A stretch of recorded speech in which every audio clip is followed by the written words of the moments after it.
Everyone, कैसे हैं आप सब। तो आज की इस वीडियो में मैं आप सभी बच्चों को बिनोवा यूनिवर्सिटी में आप सभी बच्चे पढ़ रहे हैं और आप सभी बच्चों का FYP यूएस सेमेस्टर 1 में आप सभी बच्चों का AC हिंदी का देखिए हमारा लास्ट लेक्चर है, जिसमें आप सभी बच्चों की परीक्षा में देखिए जो भी सवाल पूछा जाएगा वो पूरा कंप्लीट हो चुका है। ये लास्ट लेक्चर है जिसमें बचा हुआ जो टॉपिक है, जिसमें मैं आप सभी बच्चों को ज्ञापन, पल्लवन, संक्षेपण, ये टॉपिक आपके सिलेबस में बेसिकली मेंशन है, वो कंप्लीट करवा दूंगा। बाकी आप सभी बच्चे 50 में से 50 स्कोर करके आ पाइएगा। दीर्घ उत्तरीय बोलिए, अति लघु उत्तरीय प्रश्न बोलिए, ये सब कुछ आपका ठीक हो जाएगा आराम से। तो चलिए आज के वीडियो को शुरू किया जाए। वीडियो पसंद आए तो वीडियो को लाइक करें, चैनल पर अगर न्यू आए तो चैनल सब्सक्राइब कर लीजिएगा, साथ में बेल आइकन पर क्लिक कर लीजिएगा ताकि इसी प्रकार पल पल की हर वीडियो का नोटिफिकेशन आपको जो मिलता रहे। डिस्क्रिप्शन बॉक्स में टेलीग्राम ग्रुप, फेसबुक पेज का लिंक मिलेगा, जहाँ पर आप हमसे जुड़ना चाहें तो जुड़ जाइएगा। इसके बाद कोई भी अपडेट आएगा तो वहाँ पर आपको सबसे पहले शेयर किया जाएगा। और आप सभी बच्चों को देखिए जो भी पेपर है, चाहे वो अंडरस्टैंड इंडिया हो, डिजिटल एजुकेशन हो, मैथमेटिकल कॉम्पिटिटिव थिंकिंग एनालिसिस हो, ग्लोबल सिटीजनशिप हो, ये सारा का सारा हमारे चैनल में प्लेलिस्ट बना हुआ है, देख लीजिए और एग्जाम की अच्छे से तैयारी करिए। ठीक है, देखिए क्या है ज्ञापन, मतलब ही होता है हमारे पास मेमोरेंडम, अंडरस्टैंडिंग इसे कहा जाता है। ठीक है, तो ज्ञापन जो है हमारे पास बेसिकली आधिकारिक अंतर विभागीय संचार के रूप है। यानी ये क्या है, आधिकारिक मतलब कह सकते हैं ऑफिशियल रूप से जो हमारा संचार मीडिया है, ठीक है, उसका काम करता है का एक रूप है, जिसका उपयोग जो होता है आवश्यक निर्णय या फिर जानकारी देने के लिए, यानी कोई जरूरी इन्फॉर्मेशन हो या निर्णय लेना है उसके लिए काम करता है। एक ज्ञापन को औपचारिक पत्र से एक कदम नीचे माना जाता है, यानी औपचारिक पत्र से एक ही स्टेप जो नीचे मान सकते हैं आप लोग। और इसमें अक्सर विशिष्ट बैठक, परियोजना, नीतियाँ या अन्य के लिए जो आवश्यक हमारे पास विचरण होते हैं, विवाद बातचीत होते हैं, वो सब कुछ यहाँ शामिल होते हैं। तो ज्ञापन है क्या? एक ज्ञापन की परिभाषा यह है कि अनिवार्य रूप से हमारे पास संचार के लिए एक अंतर कार्यालय उपकरण है, जिसका उपयोग किसी भी हम लोग विशेष घटना या कोई परिवर्तन होता है उसके घोषणा के लिए हम लोग क्या करते हैं, दर्ज करते हैं या फिर इसका उपयोग किया जाता है। संक्षेप में एक ज्ञापन या इसे मेमो भी कहा जाता है। मेमो संचार का एक तरीका है जिसमें भावी जो हमारी पीढ़ी है उनके लिए दर्ज किया जाता है। मेमो आमतौर पर तब जारी किए जाते हैं जब किसी कंपनी नीति या कोई प्रोजेक्ट में महत्वपूर्ण बदलाव किया जाता है, तो मेमो नंबर इस तरह जारी किया जाता है। और ज्ञापन की परिभाषा और भी कुछ दी गई, बताया गया। देखिए, तो ये ज्ञापन का आप लोग लिख लीजिएगा, मेमोरेंडम के बारे में, जिसे मेमो भी कहा जाता है शॉर्ट में इंग्लिश में। तो ज्ञापन का देखिए उद्देश्य हमारे पास बहुत सारे, यानी ज्ञापन का उद्देश्य मेमो में कई प्रकार हो सकते हैं और यह बहुमुखी जो प्रतिभा है इसकी आधिकारिक क्षमता के साथ संयुक्त है। यही कारण है कि इसका उपयोग किसी संगठन में अक्सर दिया जाता है।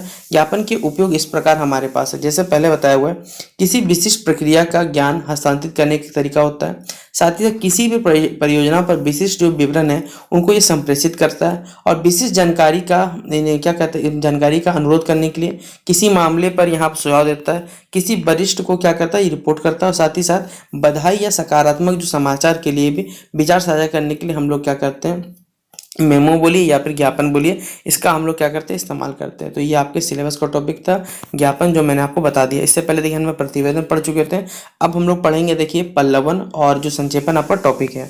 देखिए संक्षेपण अगर आपसे पूछे तो यहाँ बताया हुआ है कि किसी भी विस्तृत विवरण, सुविस्तार व्याख्या, वक्तव्य, पत्र व्यवहार या लेख के तथ्य और जो भी हमें निर्देश दिए जाते हैं, ऐसे संयोजन को हम लोग क्या कहते हैं, संक्षेपण कहा जाता है। ठीक है, जिसमें अप्रासंगिक, असंबद्ध, पुनरावृत्त, अनावश्यक बातों को त्याग कर जो भी हमें अनिवार्य, उपयोगी तथा मूल तत्वों को हम लोग क्या करते हैं, प्रभावपूर्ण जो संक्षिप्त यानी शॉर्ट वे में अरेंज करते हैं, यही क्या कहलाता है, हमारे पास संक्षेपण कहलाता है। और इस परिभाषा के अनुसार संक्षेपण जो है एक स्वतः क्या है, पूर्ण रचना है। उसे पढ़ लेने के बाद मूल संदर्भों को, यानी जो भी बातें वो लिखने की आवश्यकता नहीं पड़ती, बस ऊपर पढ़ के हम समझ जाते हैं। सामान्यतः संक्षेपण में लंबे चौड़े विवरण, पत्राचार आदि की जो बातें हैं उसको अत्यंत संक्षिप्त और क्रमबद्ध रूप में रखा जाता है। इसमें हम कम से कम शब्दों में अधिक से अधिक विचारों, भावों और तथ्यों को प्रस्तुत करते हैं। वस्तुतः क्या होता है, संक्षेपण किसी बड़े ग्रंथ का संक्षिप्त संस्करण होता है तथा बड़ी मूर्ति का लघु अंकन आप समझ सकते हैं, और बड़े चित्र का छोटा चित्र होता है। इसमें मूल की कोई भी आवश्यक बातें छूट नहीं पाती है, अनावश्यक बातें जो है छाट कर निकाल दी जाती है और साथ ही साथ मूल बातें रख ली जाती है। यह काम इतना सरल नहीं होता, याद रखिए, इसके लिए निरंतर आवश्यक जो अभ्यास है उसकी हमें आवश्यकता पड़ती है। अब देखिए संक्षेपण के गुण अगर पेपर में पूछता है तो संक्षेपण एक मानसिक प्रशिक्षण है, ये मानसिक व्यायाम भी है। उत्कृष्ट संक्षेपण के देखिए कुछ गुण है, जैसे इसमें पहला क्या है, पूर्णता। संक्षेपण स्वतः पूर्ण होना चाहिए। संक्षेपण करते समय इस बात का ध्यान रखना चाहिए कि उससे कोई भी जो महत्वपूर्ण बात छूटनी नहीं चाहिए। आवश्यक और अनावश्यक जो भी बातें हैं उसमें कहीं कुछ यहाँ पर छूटना नहीं चाहिए।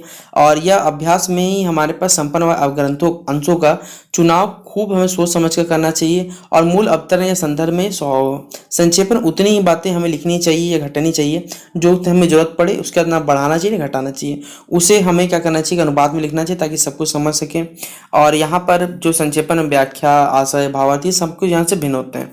संक्षिप्तता हमारे पास नई टॉपिक है। संक्षिप्तता जो है संक्षेपण के प्रधान गुण यानी इसके मुख्य गुण कह सकते हैं। यद्यपि इसके आकार का जो निर्धारण, इसके आकार होगा, पहले बात यहाँ सही कर लीजिएगा, आकार का निर्धारण और नियमन संभव नहीं है। तथापि संक्षेपण को सामान्यतः हम लोग मूल का तृतीयांश होना चाहिए। इसमें जो व्यर्थ विशेषण, दृष्टांत, उदाहरण, व्याख्या और वन नहीं होने चाहिए। लंबे लंबे शब्दों और वाक्यों के स्थान पर सामासिक चिन्ह लगाकर उन्हें छोटा बना देना चाहिए। यदि शब्द संख्या निर्धारित हो तो संक्षेपण उसी सीमा होना चाहिए, किंतु इस बात का ध्यान हमेशा रखना चाहिए कि मूल में कोई भी बात आवश्यक यहाँ पर नहीं छूटनी चाहिए। फिर इसमें क्या होनी चाहिए, स्पष्टता होनी चाहिए, यानी संक्षेपण की जो अर्थ व्यंजन है वो क्या होनी चाहिए, हमारे पास स्पष्ट होनी चाहिए। मूल अवतरण का संक्षेपण ऐसा लिखा जाए जिसमें पढ़ने से मूल संदर्भों का अर्थ पूर्णतः और सरल शब्दों से सरलता से स्पष्ट हो जाए। ऐसा ना हो कि संक्षेपण का अर्थ जो है वो स्पष्ट करने के लिए मूल संदर्भों को ही पढ़ना चाहिए। इसलिए स्पष्टता के लिए पूरी सावधानी रखने की जरूरत होगी। संक्षेपक जो है को यह बात ध्यान रखनी चाहिए कि संक्षेपण के पाठक के सामने जो मूल संदर्भ है वो नहीं रहता। इसलिए हमें संक्षेपण जो कुछ भी लिखा जाए वो बिल्कुल क्या होना चाहिए, स्पष्ट होना चाहिए। अगला क्या हमारे पास में भाषा की सरलता होनी चाहिए। शब्द के लिए बहुत जरूरी गुण है कि उसमें भाषा जो है सरल और परिष्कृत हो, जो क्लियर और कह सकते हैं यहाँ पर हमारे समास बहुल जो भाषा का प्रयोग नहीं होना चाहिए। भाषा को किसी भी हालत में अलंकृत नहीं होना चाहिए। जो कुछ लिखा जाए वो साफ साफ हो, उसमें किसी तरह का चमत्कार या घुमाव फिरा ऐसा नहीं करना चाहिए, ये बताया हुआ है। अगला हमारे पास है शुद्धता होनी चाहिए। संक्षेपण में भाव और भाषा की शुद्धता होनी चाहिए। शुद्धता से हमारा मतलब यह है कि संक्षेपण में वही तथ्य तथा विषय लिखे जाए जो मूल संदर्भ में कोई भी बात अशुद्ध, अस्पष्ट या ऐसी ना हो जिसको अर्थ अलग अलग अर्थ लगा के कुछ अलग मतलब निकले। इसके मूल के आशय को विकृत या परिवर्तित करने का अधिकार नहीं होता, ना ही अपनी किसी तरह की टीका टिप्पणी होनी चाहिए। भाषा व्याकरण उचित होनी चाहिए, टेलीग्राफिक नहीं। फिर देखिए जो हमारे पास पॉइंट है वो है प्रभाव और जो क्रमबद्धता संक्षेपण में भाव और भाषा का जो एक आवश्यक गुण होता है और इसी के तहत यहाँ इसे सजाना चाहिए। कुछ पॉइंट बता दिया गया जो हमने लिखा हुआ है यहाँ पर। अगला देखिए संक्षेपण के नियम पेपर में देखिए पेपर में आपसे संक्षेपण के नियमों की चर्चा, ये मुझे नहीं लगता कि आ सकता, तो मुझे जो नहीं लगेगा भाई मैं पढ़ाने सर आपको, ठीक है, क्योंकि आपको भी आएगा नहीं पेपर पढ़ के, लेकिन समझना रहेगा जिस बच्चे को, तो यहाँ लिखा हुआ है। आप वीडियो को देखिए, पॉज कर लीजिएगा और सारा का सारा लिखते रहिए, ठीक है। देख लीजिए यहाँ पर आप लिख सकते हैं, ये पॉइंट वाइज लिखा हुआ है, तो सारा का सारा जिस बच्चे को लिखना रहेगा वो आराम से इस पॉइंट को लिख लीजिएगा।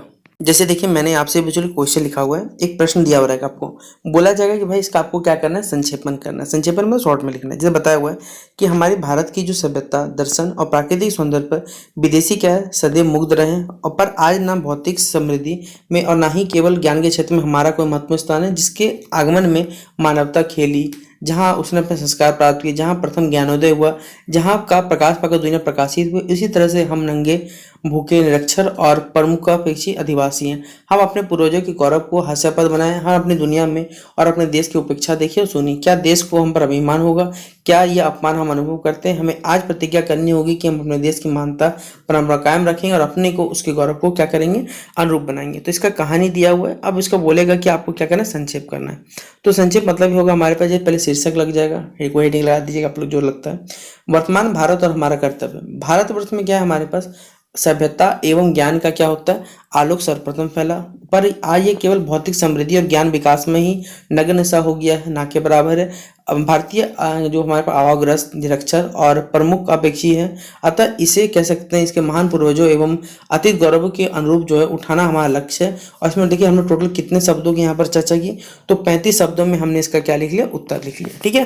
तो ये संक्षेपण अगर बोलेगा तो मतलब कहानी को शॉर्ट करके आपको सुना देना है कि क्या इसका निष्कर्ष निकलता है। अगला हमारे पास है पल्लवन। पल्लवन की परिभाषा आपसे पूछा जाएगा, पेपर में बहुत इंपॉर्टेंट सवाल है।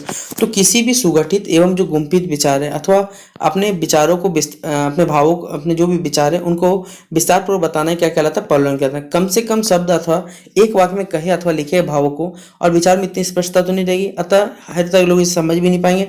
इसलिए एक सच्चे लेखक का बड़ा ही गुण है कि वो कम से कम शब्दों में अधिक से अधिक बातें लिख सकता है। अंग्रेजी में बेकॉन और हिंदी में पंडित रामचंद्र शुक्ल जैसे गद्य लिखते हैं। कविता में तो इस प्रकार लेखन का जो गुजाइश है वो जो यूज होता ज़्यादा होता है, किंतु गागर में सागर भरने जैसी चेष्टा की जाती है तब उसमें साधारण लोगों के लिए अर्थ की जो स्पष्टता वो नहीं रह जाती। ऐसी स्थिति विचार अथवा भाव के सितार को अलग करके तारतम्य के साथ समझने के लिए एक कुशल हमें व्याख्या की आवश्यकता पड़ती है। इतना ही नहीं, हिंदी में ऐसी हजारों सूक्तियाँ और कहावतें प्रचलित हैं जिसके अर्थ ऊपर से तो लेकिन कितना उसका जो अर्थ विस्तार है वो अलग निकल जाता है हमारे पास। हाँ, आज हम इसे हम अंग्रेजी कह सकते हैं, हमारे पास लेखन की इसी क्रिया को हम लोग क्या कहते हैं, पल्लवन के नाम से जाना जाता है। तो पल्लवन लिख लीजिएगा आप लोग। अब देखिए पल्लवन का महत्व पूछा जाएगा पेपर में कि पल्लवन के महत्व के बारे में बताएं। तो पल्लवन क्या है हमारे पास, पल्लवन व्याख्या और भावार्थ के तात्विक जो अंतर है वो समझ लेना चाहिए। पल्लवन और व्यवहारिक दोनों में सन्निहित भाव अथवा विचारों का क्या होना चाहिए, विस्तृत होता है, किंतु पल्लवन तो अपने लिए मातृभाषा भी होती है। किसी भाषा या भी किसी मातृभाषा को बुरा मानना या समझना हमारे पास मनुष्यता नहीं होती है, विद्या प्रेम नहीं होता, बल्कि संकीर्णता और ये निष्ठा है। फिर हर भाषा का अपना साहित्य होता है। साहित्य मानव मात्र के प्रेम की वस्तु है। संसार के कोने कोने में अनगिनत भाषाएं बोली और लिखी जाती है जिसकी अपनी प्रकृति अपने उच्चारण है। ये सारी भाषाएं सीखी जा सकती है। हजारों विद्यार्थी जैसे विदेशी जाकर दूसरी भाषा अध्ययन करते हैं ताकि उनके साहित्य का ज्ञान प्राप्त हो सके। हर भाषा के साहित्य की अपनी विशिष्टता होती है और उस विशिष्टता में किसी भी देश की मानसिकता जो रहती है वो विलक्षणता रहती है। इन सारी बातों की जानकारी देते ही विदेशी भाषाओं का अध्ययन होता है और ये कोई बुरी बात नहीं होता है, देखिएगा। लेकिन अगर बात की जाए, देखिए ये अगला पॉइंट लिखा हुआ है पर, लेकिन अगर हम लोग विदेशी भाषा दूसरी भाषा पढ़ने के लिए अपनी राष्ट्रभाषा को उनको भूल जाते हैं तो भाई ये गलत बात होता है, देखिएगा। ठीक है, तो इसको हमको अपना पालना ही पड़ेगा। तो यहाँ से यहाँ तक लिख लीजिएगा ये सवाल भी, ठीक है, ये पॉइंट भी लिख लीजिएगा। फिर नीचे देखिए यहाँ से हमारे पास ये भी लिख लिया, विदेशी भाषा सीखी जा सकती है पर अपनी नहीं हो सकती। वो मस्तिष्क की वस्तु हो सकती है, हृदय की वाणी कभी नहीं हो सकती। इसमें माँ की ममता, पिता का प्यार, पड़ोसियों का स्नेह और हमारा मन या हमारे देश का जो दर्द नहीं हो सकता। आज अंग्रेजी हम पर जबरदस्ती लदी है। फल यह कि लाखों विद्यार्थी अंग्रेजी में फेल हो रहे हैं। लादी गई कोई भी भाषा समाज और देश के स्वाभाविक विकास में बाधक होती है। फिर भाषा तो अन्य विद्यार्थियों को ज्ञान का एक माध्यम है, अपने भाव प्रकट करने का एक जरिया। बचपन की ज्ञानी अगर समझी मातृभाषा को अपने पढ़ाई लिखाई या कारोबार का माध्यम ना बनाकर अंग्रेजी को बनाने में, अंग्रेजी सीखने के लिए हमारे 10-12 वर्ष बर्बाद हो जाते हैं। पर आजकल अंग्रेजी का माध्यम तो भाई सीखना तो पड़ेगा। ठीक है, तो ये हमारे पास था पल्लवन और ये हमारा टॉपिक पूरा कंप्लीट होता है। अब आप सभी बच्चों को पूरा सिलेबस कंप्लीट हो चुका है। आराम से एक एग्जाम दीजिए, एग्जाम देकर बताइएगा भाई आपका एग्जामिनेशन कैसा गया। ठीक है, तो चलिए मिलते हैं नेक्स्ट वीडियो पे, तब तक के लिए जय हिंद, जय भारत।